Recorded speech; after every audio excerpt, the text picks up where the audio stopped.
Hello. Hello. How are you? Well, thank you. How are you? Really good, thank you very much. Yeah, all Nice good. to see you. And you? And you? How's everything going? Good.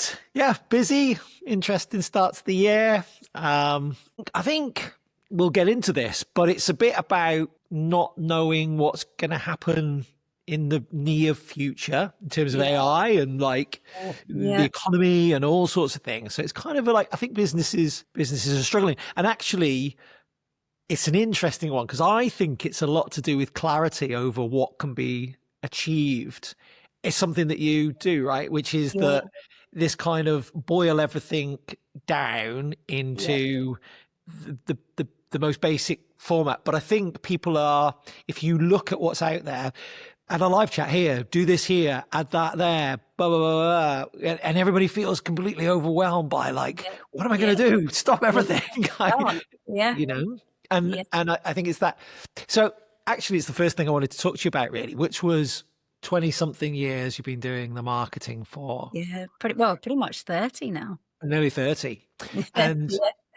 I mean, that's incredible. And what do you think is like the biggest thing? I suppose some things haven't changed and then everything's changed. Mm. What do you think about what's changed since you first started I doing it? think, well, dare I say, I entered marketing before the age of digital age. So, from that perspective, in some respects, it was simpler because Mm, it was above the line and below the line. So you had yeah. TV, radio, magazines, newspapers, point of sale. Yeah. And yeah, of course, there were events and everything else that kind of came with that. But actually, on that premise, because of those key performers, businesses tended to stay more focused on their brand messaging, their values, the clarity of the brand. And then you get to the age of digital and exactly what you've just been talking about. You've got social, you've got website, you've got podcasts, you've got everything that falls under the digital platforms, which kind of creates almost a dilution in some respect, i.e. you can't be all things to all places at any one time. But there is that lack, I guess, of clarity and structure because you're kind of driven in some respects, or you feel driven to follow the algorithms, to chase the trends, and in the process can very easily dilute your brand by doing so. So I think in terms of what hasn't changed are probably the fundamentals, the brand, the consistency, the clarity, the human connection. That's all to me is the core fundamentals Yeah. of marketing. And they've always been in place, certainly by the way that I've always approached marketing.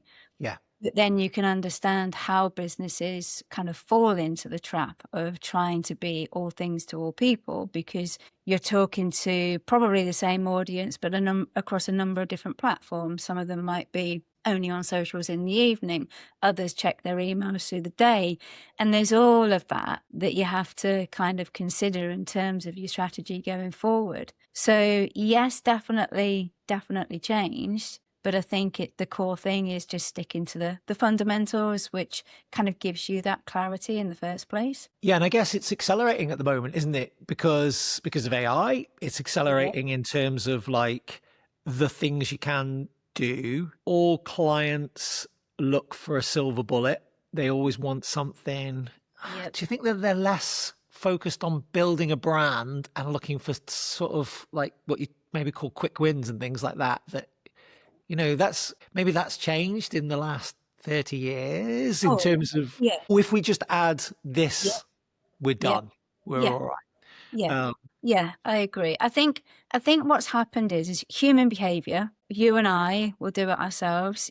We want to buy something, we'll probably go to Amazon because we know we can get it the next day. It's that immediacy that people are looking for. And it's our own human behavior that then you have that expectation from a brand, product, service perspective that you think you can deliver that immediacy as well. Mm. And, again, it's one of those where you have to be able to step back, because unless you've got your product service, your service or your product, and you know exactly who it's for, what its intent is, how it's going to benefit someone, there's all of that you have to be able to then outlay to your audience, but to the right audience. And it doesn't happen overnight.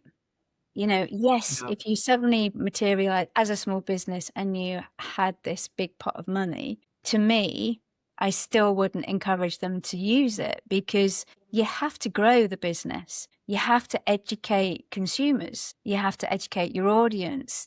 Like I said to you, that there's that long why process that you have to do in between to build that trust, to build that momentum, to kind of keep that consistency, and to kind of have that belief from a customer perspective that you're the right brand or you're the right service for me. And even if you threw a load of money at it, you might have, like you say, that quick win. Very quickly that dissolves, because you haven't kind of built up that longevity. You haven't built that trust. And again, when you look at a lot of social channels that are out there at the moment, as we know ourselves, there's a lot of fake stuff out there that you look at a post and go, that's got to be an amazing product, because 56,000 people have liked it, not knowing that bots are the responsibility ones, are the ones that have actually given those likes. So there's an even harder job from a marketing perspective to build that trust, because we're all very self-aware that what we're reading into, you also have to do your own homework on, because is it true? Is it not true? So I think, again, yes, there's that need and self-awareness to go, oh my God, I want this to happen tomorrow. But you have to be able to build the foundations before you kind of go running into something that fundamentally, yes, might work overnight, but ultimately, is it going to give you the long game? Yeah. And how do you feel about, so 30 years ago, you could put an advert in a magazine. So I think what's happening is that we've been told for the last 10 years that you can every single bit of money that you spend, you can get a return on that money. You put £1 into this, we'll give you £3 back. Yeah. And Google have pushed that, Meta have pushed that. This is what you've got to do. So it's changed people's opinion, because 30 years ago you could say, okay, you can put an ad in the paper. It's got a 40,000, 50,000 membership or readers that we get. It's going to cost £1,000 to do a half a page or whatever.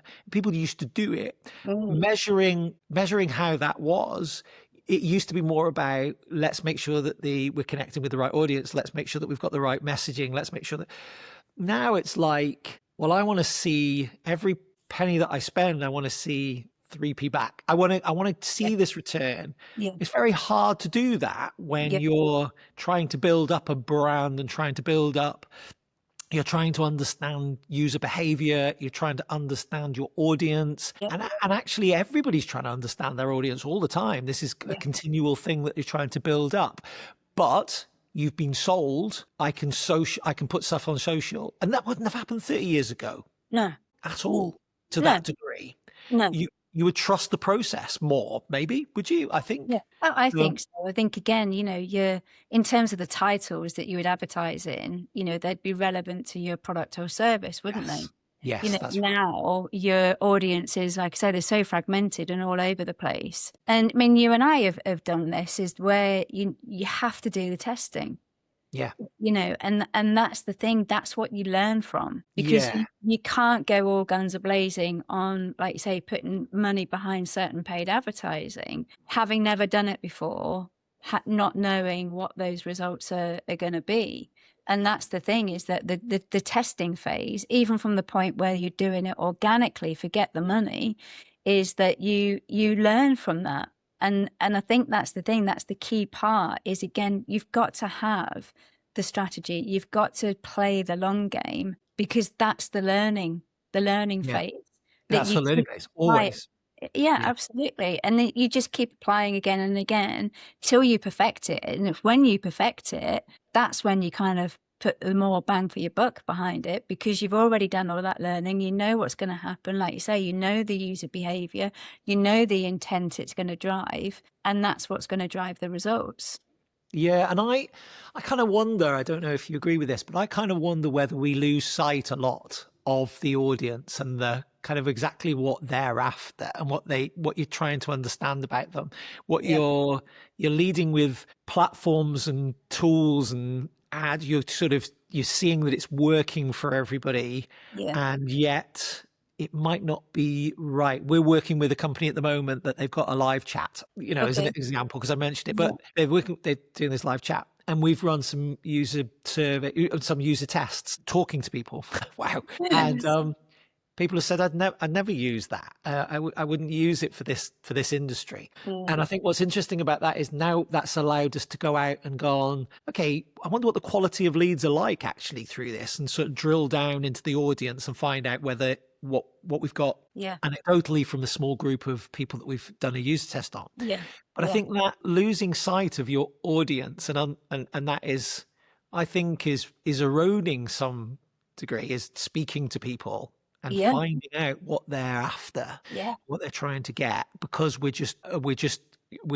loving the lights, the dangly, the bright things of like, oh, this must be great. It's worked Yeah. for this company over here. It must work Yeah. well for me. And I think Yeah. that's changed, hasn't it, fundamentally, perhaps in 30 years? Yeah, absolutely. And I think you absolutely hit the nail on the head, is that human connection, is not first and forefront of people's minds. They're thinking about the platforms, because if they do a target audience, they're talking to the right people anyway. But you're absolutely right. I mean, we've talked about this, Aid, that marketing is like psychology. You Mm, have to understand human behavior. yeah. And with that comes all the emotions that come with it. You've got the empathy, you've got the understanding, you know exactly what their life must feel like. How are you going to improve their life? Or what is it that's going to deliver positivity to their life? How are you talking to them? Do they relate to your tone of voice? And definitely, years, probably not even going back that far. I mean, even when I was working at Iceland, we used to do focus groups with our actual customers, Yeah. because they're the ones that are buying the product. Yeah. And Absolutely. you needed that human connection to Yeah. know that what you were about to deliver back out into store, they were going to buy, but equally that they wanted. And it really is important that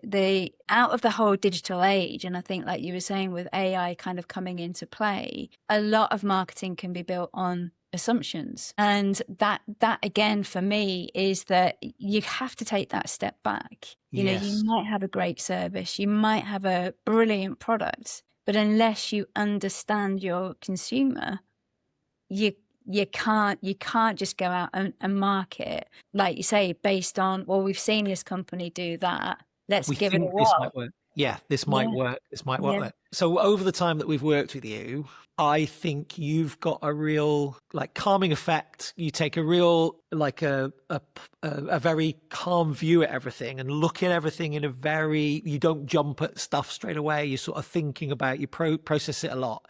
But to be working in it for 30 years, there's something that you must love about the whole process of it. You're still Mm. doing it and you're Yes. still loving it. Yeah. We get this sense of this passion from you of doing it, and this real interest, this real curiosity. 30 years of doing it and you've still got this real curiosity, and you manage to stay calm with a lot of things and not jump over stuff, but actually try and understand the users very well, try and understand the positioning of the company. What's kept that enthusiasm? What's kept that sort of passion over the years? I think most of it actually comes from getting under the skin of a brand. And I love that, because if you really immerse yourself into a brand, and I think probably coming out of the kind of corporate world, if you like, and then focusing on small businesses, that's become even more exciting, because obviously they're at their kind of juvenile stage. They're just kind of being developed. That makes it even more exciting because you feel like you're kind of going on the initial part of the journey that, the larger businesses have done way back when. Yeah. And that for me is that when you start to really get under the skin of a brand, and like I say, you really tap into the audience, their behaviors, what is it going to actually demonstrate or provide for that consumer or customer? That's when the excitement starts, because you might, like I say, you might have a great service or a great product, but how you talk about that is the fundamentals. And I think that's the thing. It is about being able to take everything that you are learning about the brand, but also dissect that into, well, what does that mean? What does that mean for you as a business? What does that mean for the consumer overall? Yeah. And I love it as you start to kind of work those things through, that the clarity starts to come. And actually, that's when the roadmap naturally happens as well, because you start talking like a consumer. You start talking about one of your customers. That's the thing for me. It's almost like you have to look in the mirror. It's all very well having a great product or a great service. If you can't look at that from a consumer point of view, you're going to keep hitting barriers, because you can't just talk about what you want as a business. You have to talk about what you want to give that consumer as a business and a service as well. And that's what I love. I love the journey. I love how that all starts to develop. Every single time it's going to be slightly different, but equally there's 30 years, I guess, of experience that will tell you, where this is likely to go, or challenges that you're likely to hit against, etc. Yeah. How did that start off? How did your passion for that start? Because that fundamentally, that's not changed, does it? That whole thing hasn't changed for 30 years. Dare I say it, the tactics behind it change. But what was the first lead in? I don't think I've ever asked you the question about your first job and your first sort of way into marketing, but that must have sparked your interest right at the beginning, that excitement of being on a journey with a brand building. Yeah, definitely. I think, to try and break it down, is that I actually wanted to be a special effects makeup artist. Okay. And I was given a position with Pinewood Studios to do kind of live that dream. But I had to give it all up because I was allergic to all the products. Right. That put me into a completely different rethink and structure in terms of what I wanted to do with my life. Went into retail, which led into field marketing, retail marketing, and that's how it's evolved. So I think probably, in a long-winded answer to your question, how I've got into it is literally through hands-on experience. And I've kind of crafted my skill set over the years, but I've always been a creative thinker. Yes. And I think that's where, when it comes to marketing, you still have to have that creative strategy. You have to be able to bring a brand or a vision to life. And if I was if there was like a cartoon version of me, there would be, thought bubbles popping up, all the time, in terms of where the tone of voice is going. What does the brand look like? How does that look like in a magazine? What does it look like from a product packaging perspective? All of those touch points with the customer. That's what I love, is that kind of having that vision to see its potential, to see where it can go, and ultimately work with them to kind of see that growth. So that's really interesting. So your background has come through a way, because I've always thought of you, and we have here always thought of you as being very collaborative in your approach. So you will let people explore ideas, and you will allow people a very creative process. Yeah. Take it on board, but give them direction and what are we trying to do? What are we trying to focus on? How are we trying to go about it? But that's become from your background. That's become from how you started it. You saw it where you have to think like the consumer and you have to go that way. Would you say that was how you think about stuff? Because in this collaborative way. I think when you think about what marketing used to be seen as such a fun role years back, because it was creative. You'd start off with a scamp, wouldn't you?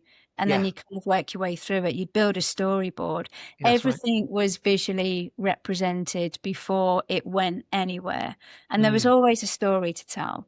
Yeah. And although marketing is still fun, because of the speed of which you have to do those deliverables and the number of platforms, it's also become very scientific. Because everything is kind of built on the algorithms, the analysis, the outputs, the ROI. And that for me is that can very quickly feel non-creative. Yes, 100%.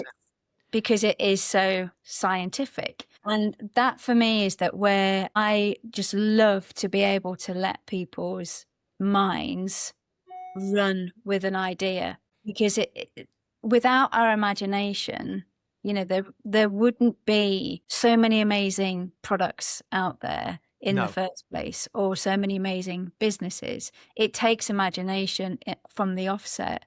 And for me, it's about making sure that people have the freedom to be able to use their creative ambition, their flair, their imagination, because that's where the storytelling comes. And actually, if you all would think about it, when we were younger, we were always reading, stories. We were always influencing our imagination.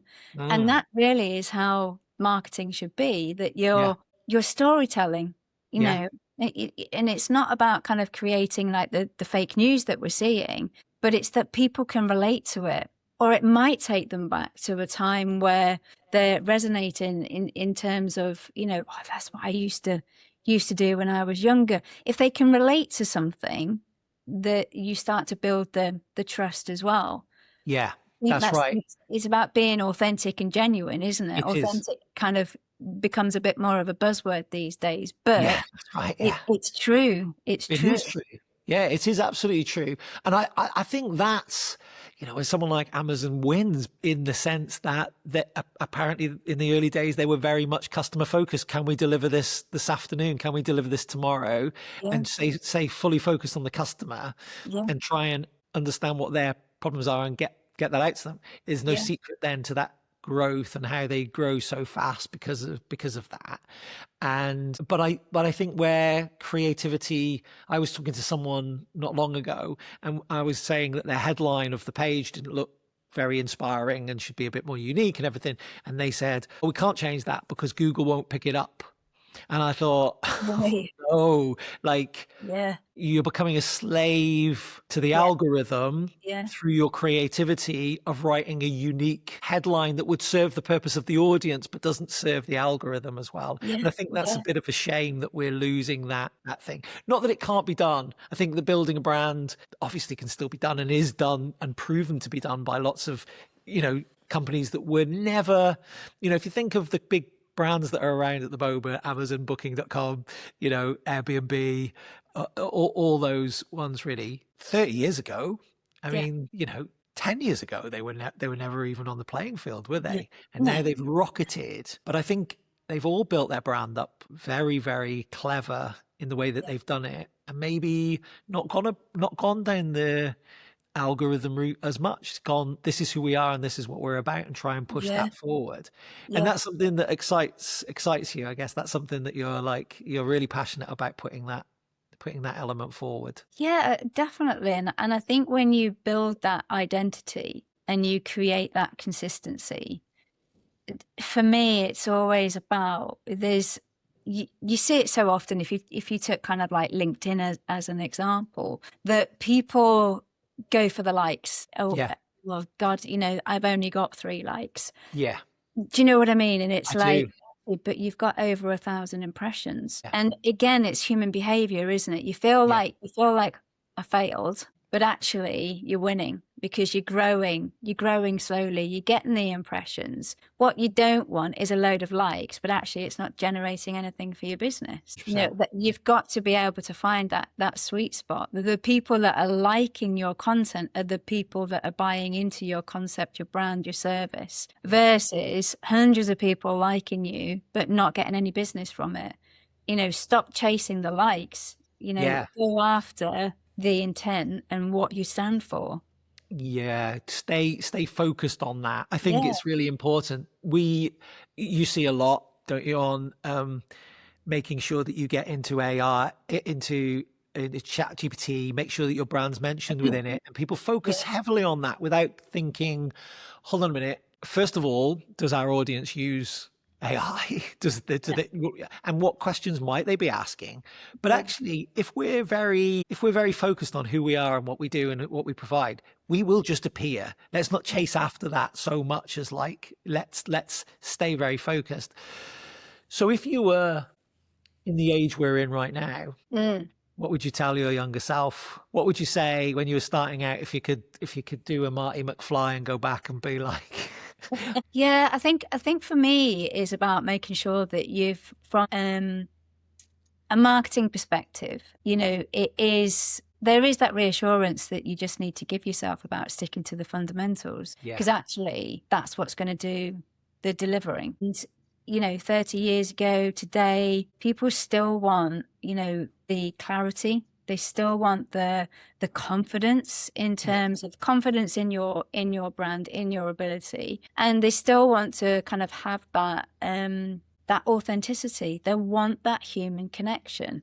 Yeah, and that for me is that, you know, as digital platforms kind of came on board, it was quite easy to kind of lose sight of those fundamentals. Like it's kind of we were talking about where where marketing kind of felt like it went from that creative, innovative kind of phase into more of a scientific, number crunching, algorithm chasing, you know, realm. And it's about kind of making sure that, I guess, you're pairing the two together, that you're not losing sight of either, but that you're trusting the process. So the marketing process hasn't changed. It's the deliverables and how you apply those marketing skill sets to the different platforms. So that's interesting. Yeah. So do you think that if you spoke to yourself in 30 years time, do you say, Jules, it's the same principle? But I can't even imagine in 30 years time where AI will be, you know, or where we will be. You know, do you know what I mean? In terms of being marketed to with advertising, etc. You know, it's one of those, isn't it? You take Netflix as an example. People have to binge watch all the series now, and they watch it because they're not interrupted with adverts. Where will marketing kind of go? Will it all be just on digital platforms going forward? It's exciting in many respects, because I think the power of AI in the right hands is unbelievable. But where will it go? What direction will it go in? I mean, it'll be exciting to see it in 30 years' time if I'm still here. Yeah. Well, but I do think that it always comes back to the user, right? I don't know if you've used Comet, the browser Comet. So this browser Comet, it's basically got an agent in the browser. So you can basically say to it, you can be on like a website, and you can ask it to do something, and it'll go through the website and it'll complete the actions. Super clever, unbelievable. So I was showing my wife how it could look up a flight. So I put a flight to Paris from Manchester. I said I wanted to fly from Paris to Manchester. Look me up a flight, Ryanair flight. And I want to fly on a Friday or something like that.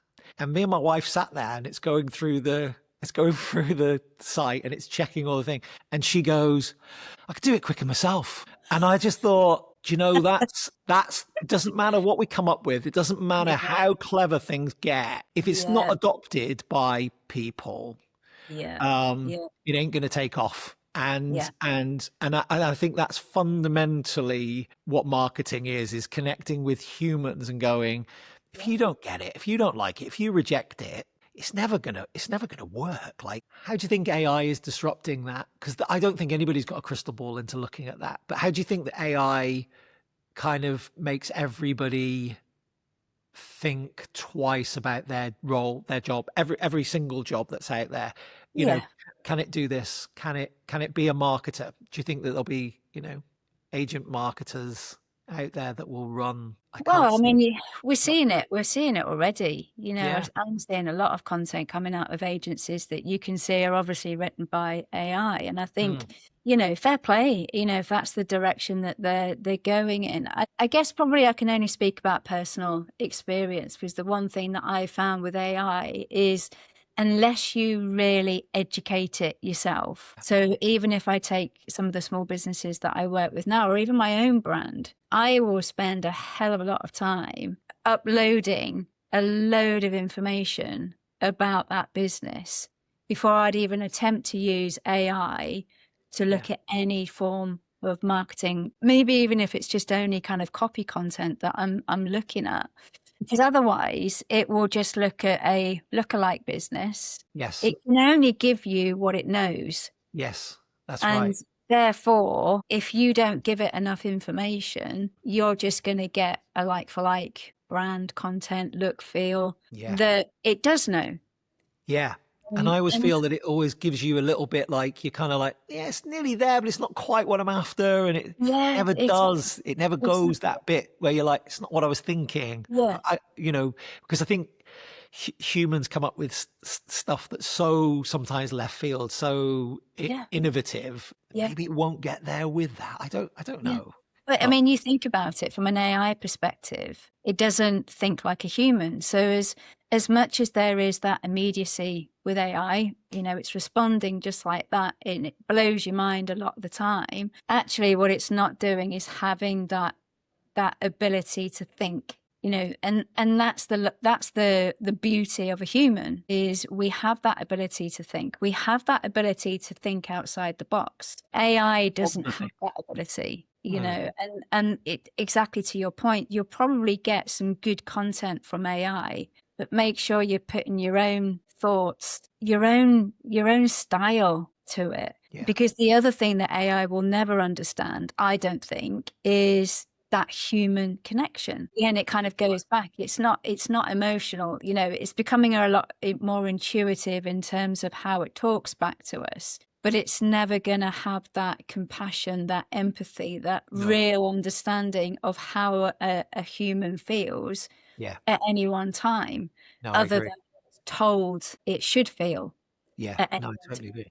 Sense. No, it definitely makes sense. It definitely makes sense. And you just touched upon how you see some agencies where content has been AI generated, and you can see that happening. Is there anything else that you've seen where you kind of think, that just doesn't look very, is there anything where you sort of feel like they're probably going down the wrong way? Mistakes, I guess, that people are making. Yeah, I guess probably for me, it's when you see people chasing trends that are driven by AI. Let's take caricatures as an example. Fun to do. It's great to kind of see what ChatGPT kind of like sees you as in that form. But when you're posting it underneath a business banner, or you're posting it even from your own brand profile, I think that's the part for me, is that you start to lose your way. Yeah. Fun to do, but is it right? Yeah.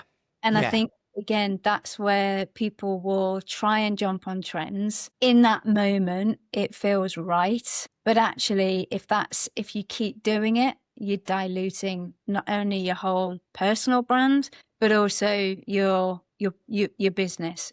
Yeah. What is it that you stand for? Yeah.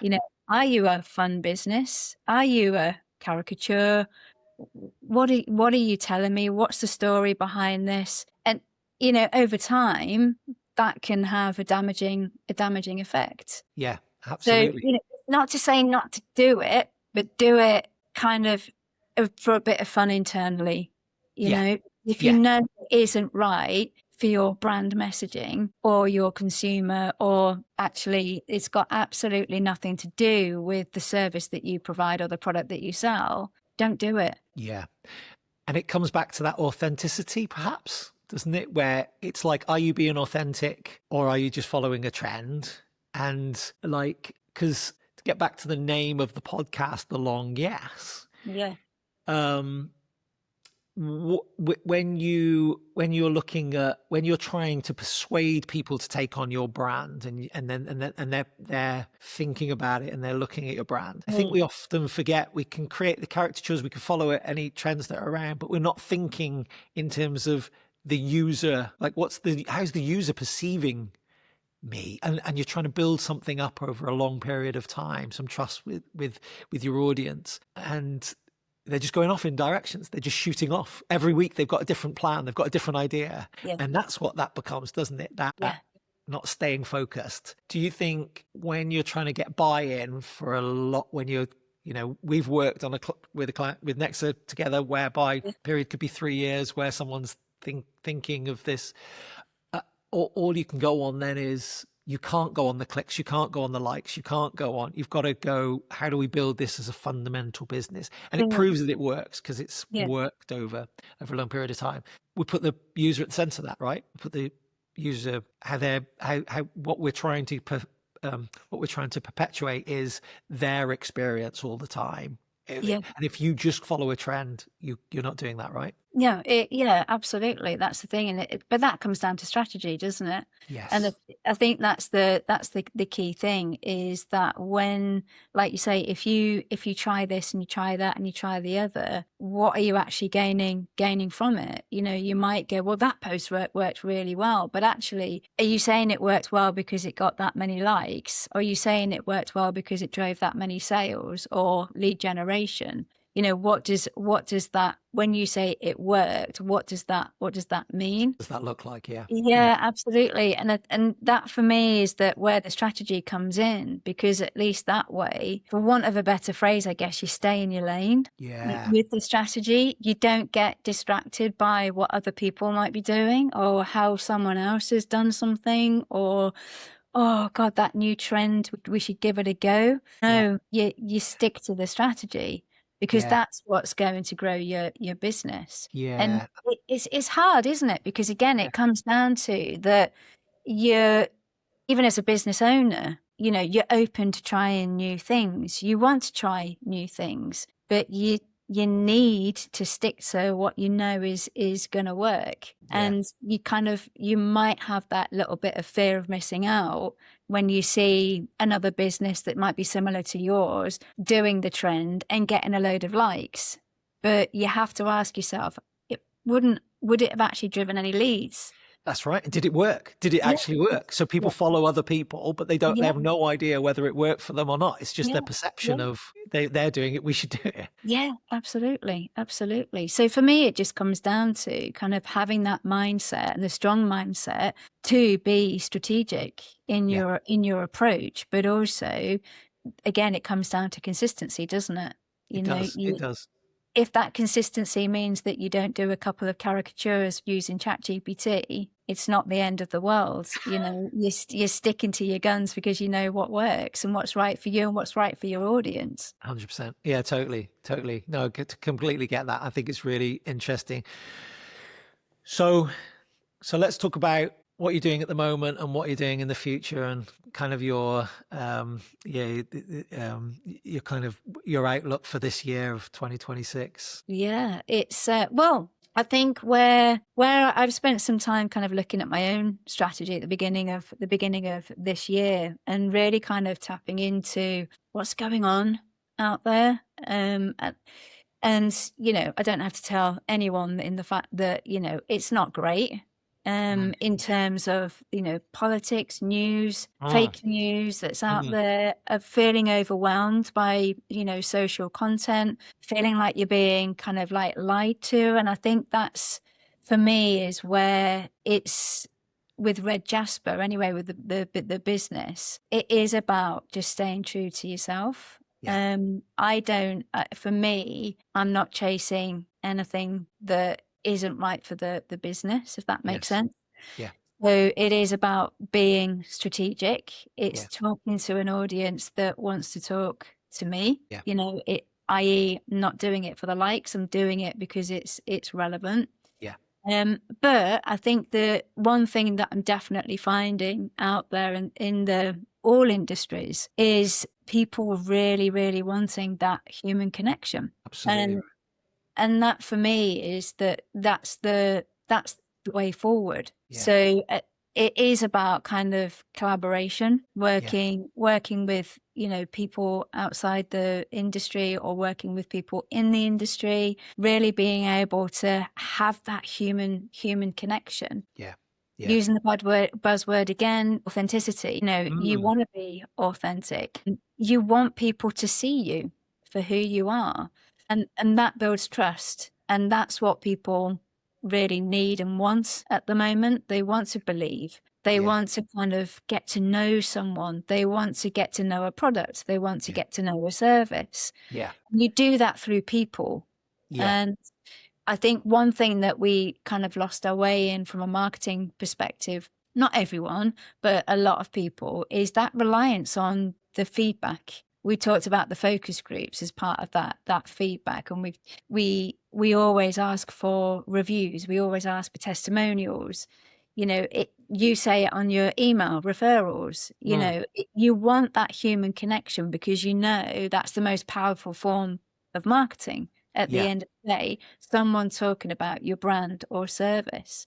Yeah. So I am at the moment kind of looking at working with another designer as well, looking at collaborating and really kind of grounding ourselves to help businesses be their true selves. Yeah. Yeah. Not hiding behind great posts and content that are really overcrafted or AI generated, but being true to yourself in terms of putting yourself out there. So a bit like me doing this podcast now, you need to be seen.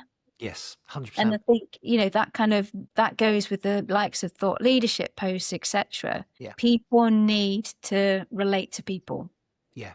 And that's really kind of, I guess, the strategy that I'm from my own business is making sure that I'm doing more of is with people in mind, not just the brands, not just the business, not just the growth. It's with people in mind, them being at the forefront of their brand. Yeah, no, you're absolutely right. And probably within that last 5 minutes, there's 100 strands that I think I could go off and talk to you about the different elements, because I think it's also fascinating, and I think it's, but I think it grounds into that very strong brand, very human brand, you know, and trying to connect with your audience really well, and working out with your customers a roadmap where you don't get distracted by all of this other stuff that's going on, that you stay very focused on your strategy and you stay very focused on who you are. And this is where we're going to go. And so you were just saying some things and I was thinking, you know, I want to ask you about this, and I want to ask you about that, but I'm realizing that we're sort of running out of time. So I think what we need to do is get together. I'll come up to Liverpool one time. I can't bring Minnie with me though if I come up to Liverpool. Oh no. All right. Well, thanks very much for sitting in with me today. Oh, well, thanks. I really enjoyed it. Yeah. I mean, if you want to do another podcast anytime. Thanks, Jules. All right. Good to see you. Bye. Bye. Bye. Bye.